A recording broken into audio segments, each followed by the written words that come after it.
samahan nyo kami mga ka-okay sa aming sideline. Yes. Ayan, actually kung nakakailangan ka ng pera, no? Maraming paraan para kumita ng pera. At isa sa mga paraan na ito ay pagkakaroon ng sideline. Ito yung tinatawag namin na discarding malupit. Eto! Discarding malupit, number 1! Tara mga ka-okay. Okay. Ayan, bali nag-aalaga po kami ng aking ka-okay. Ito, kaklase ko na ito nung simula pa nung kolehiyo, yan. Yes. Dati natutulog ako sa kanila. Ay, hindi. Pasensya na kayo mga ka-okay. Hindi, medyo dito medyo mabaho. Tapos talagang marunong ka dito, no? Pero, sulit.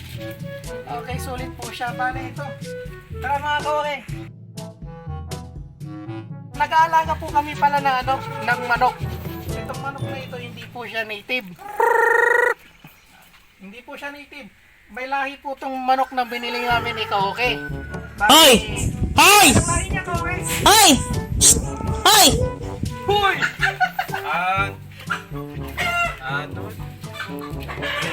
Red Island Vendors. RIR. Okay, RIR. Ayan. Ito na mga ka-okay, yung mga manok ko. Ayan. Susurukan mo lang ito mga ka-okay. Ito po yung inaalagaan namin mga manok. Ayan. So, pag binili mo to sa bayan, pag binili mo sila sa bayan, maabot po sila ng 1,000 lang. Kasi may breed po itong mga ito. Oo. Bali, 4 po sila na alaga namin ng aking partner na si Kaoke. Ayan. So, yan. So, Everyday nag-itlog sila ng isang itlog mga ka-okay. Kaya mamaya mag-harvest tayo ng kanilang mga itlog. tsaka yung itlog nila, hindi po sila nangingitlog ng kumbaga gamit po yung kakanin.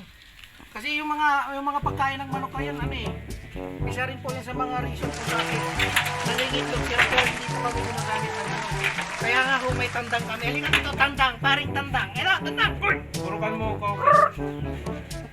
Ayan. So bali natural ho yung itlog nila. Actually mga ka-okay, yung itlog nila naipon na rin kaya may git-apa na siguro yung nandyan. So mag-harvest po tayo ng sariwang itlog. Oo. At Itlog. ilalagay natin dito mga ka-okay sa box. Kukolektahin natin, tapos ipunin natin. Baka may benta ho natin siya sa online. Pamay na lang ho sa mga gustong bumili dyan. Pamay na lang. Tara, dito. Dito yung itlog nila, okay. Sige, dyan ka-okay. Sige. Yeah.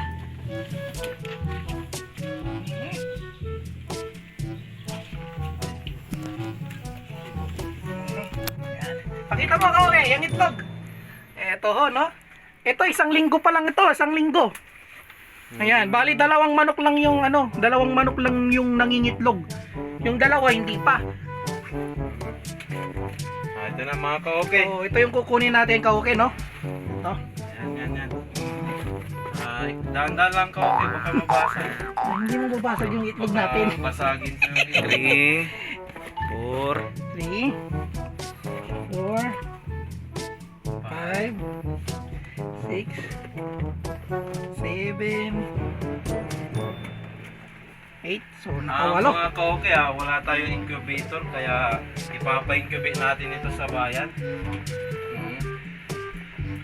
Bayad lang naman sa pag-incubate tayo. Ilan na yun? 2, 4, 6, 8, 5 pesos. 9, 10, 11, 12. Yan, so, nakaani tayo ng 12 na piraso ng itlog. Yan. Okay mga ka-okay, laki na. Paano ba magpalaki ng manok? Paano ba siya alagaan ng mabuti? Paano ba siya bigyan ng tender loving care? And kung wala kayong mga ka-Valentina ngayong Valentine's Day, ngayon, お前はもう死んでいる。 natin padidihin. 何 I wonder how, I wonder why. Yesterday you told me about the blue, blue sky. Maraming dito yan, maraming gatas yun.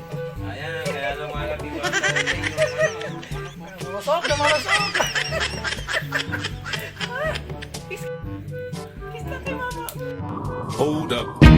Hey, for my niggas who be thinking we soft, we don't play. We gon' rock it till the wheels fall off. Hold up.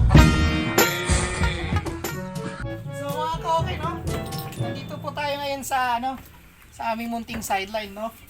Ayan. So ito po yung tinatawag namin na brooding pen. So ito po yung yung mga siw-siw po ng alaga naming RIR. Sisiw ka okay. Hindi Mga siw-siw, yung mga sisiw, no? So, ang edad po nito mga day old po pa to, no? Day old. Ayan. So day old, mga 4 days po ito, 4 days. Tapos mayroon din po kami week old. Kumbaga ito, ano na to eh? Ito, ayan. Ito.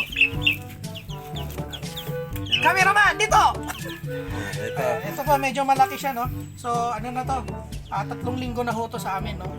Ayan. Bali, itong broad pen na ito, nakaka-okay. Kung makikita nyo, ho siya, talagang cover ho siya. Tapos, isa lang yung bintana. Anong purpose nito? Para para hindi po sila malamigan. Hindi tulad ng relasyon nyo. Pero di ko kaya bumitaw at bigay. Masasaktan dahil pangako ko'y walang iwanan. Alam kong huli na. Kung nanglalamig na yung partner mo, hanapin mo na lang ako. Chat mo ako. Bilan mo na ng ilaw para mainitan. Ilang watts? Okay. Mga 100 watts. Okay, so hindi po to 100 watts. Okay, ito, no? 25 watts lang po to, no? So, ang purpose din nito para mainitan po yung mga sisiw natin. Kasi mamamatay sila pag medyo talagang malamig. Okay, no? Halimbawa, no, ngayong na to, no? February, tsaka nung January, talagang malamig. Lalo na paggabi. So, kailangan talaga to para mainitan sila at mabuhay. Ayun, isa pang sa paggawa ng module. Ito, module. Para matakpan masyado. Para saan naman yung yan, kusot ba yan yung nilagay ninyo Ay, dyan? ito pala. May kusot ng kahoy ito. Nawakan mo na yung tayo. Hindi. Actually, okay lang ito kasi pang fertilizer Tignan mo sa nga. halaman. Tingnan mo nga. Tikman mo po, okay. Mga ka-okay, anong tawag dyan sa pinapakain ninyo? Ito, Bio 1. Buy one? Bio 1 po to. Actually, yung Bio 1 kasi medyo durog-durog siya. Para saan yan? Para saan? Para sa... Para sa mga sisiw. Para, Sisimulan pa lang kayawan. susto to sa vitamins. Bakit yan yung... Ano yung pinapainom ninyo? Bakit parang ang dumi? Hindi po itong marumi, no? Kung titignan nyo, may marunggay ho yan. Malunggay. Para saan yung marunggay? Okay. So, Malunggay pala. as you can see, no, yung malunggay, very nutritious ho yan. Para, imbis na betrasin yung ipainom natin sa alaga natin, gawin natin silang mas natural. Para organic Organic, talaga. oo.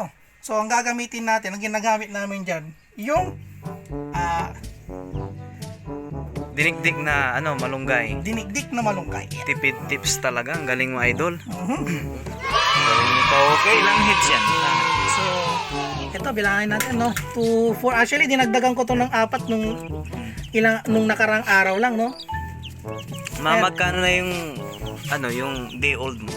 Pag ibebenta mo yan.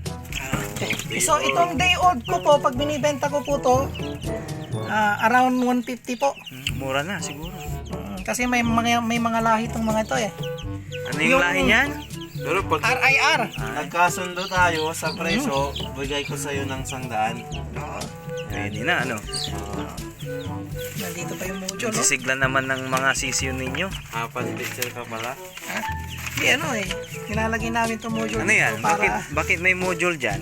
para maging matalino sila. Ay, dapat talaga, Tama.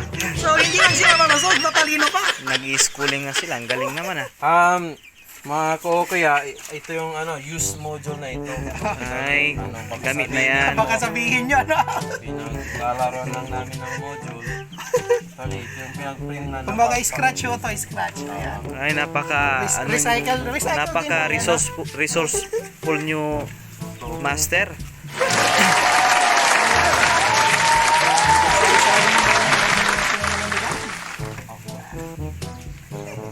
Okay. Okay. Na may natutunan po kayo tungkol sa pangangalaga o paano mag-alaga ng mga RIR na uri o klase ng manok. Yes. Ayan. So isa po to sa mga sideline na ginagawa namin ng aking partner na si Kaoke. Ayan, naway hindi po kayo magsawang manood. Ayan. Sa aming mga walang kakwenta-kwentang vlog. Just like and subscribe mga ka-okay. At huwag kalimutang mag-comment sa ating comment section. Okay. Maraming salamat mga Kaoke. See you again sa susunod naming vlog. Bye-bye you.